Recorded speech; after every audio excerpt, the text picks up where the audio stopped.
everyone, Assalamu alaikum. Welcome to my another video. Hope that all of you good by the grace of Allah. This is Moima Akhtar, your study friends.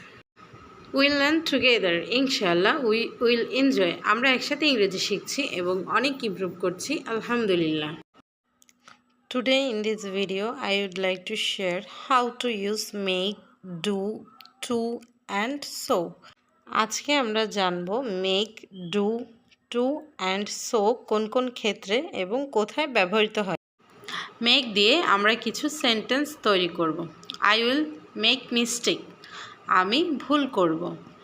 I will make a complain, আমি অভিযোগ করব। I will make sound, আমি শব্দ করব।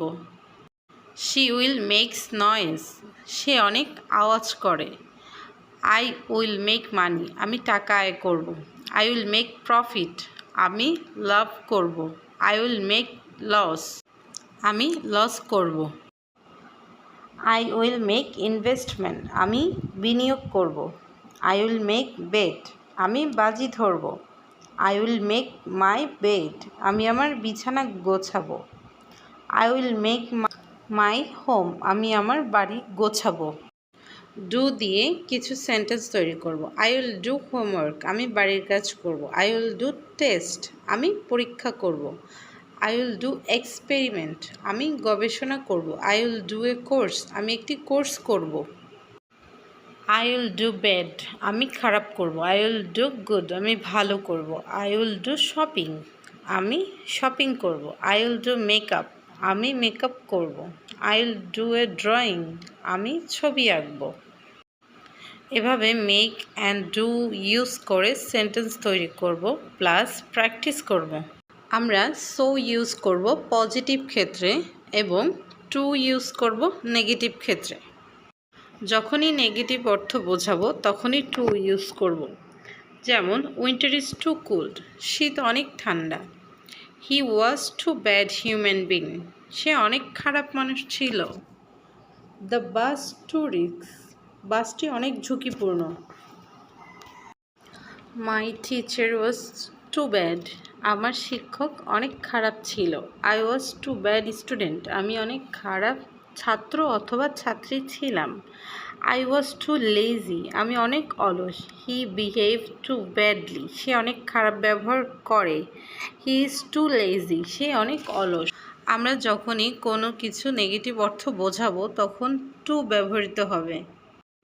Positive ক্ষেত্রে আমরা so use করব। The audience were so exciting, দর্শকরা উত্তেজনাপূর্ণ ছিল।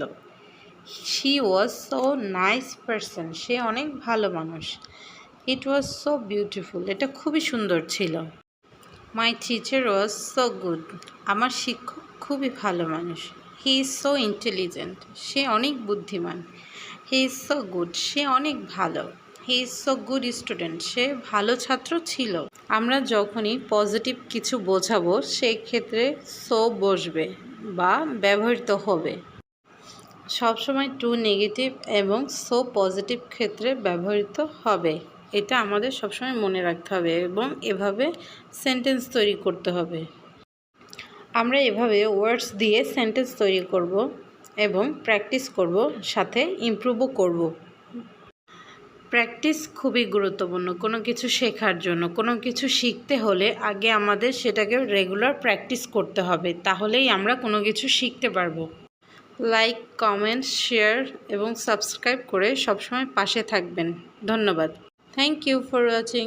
আল্লাহ হাফেজ।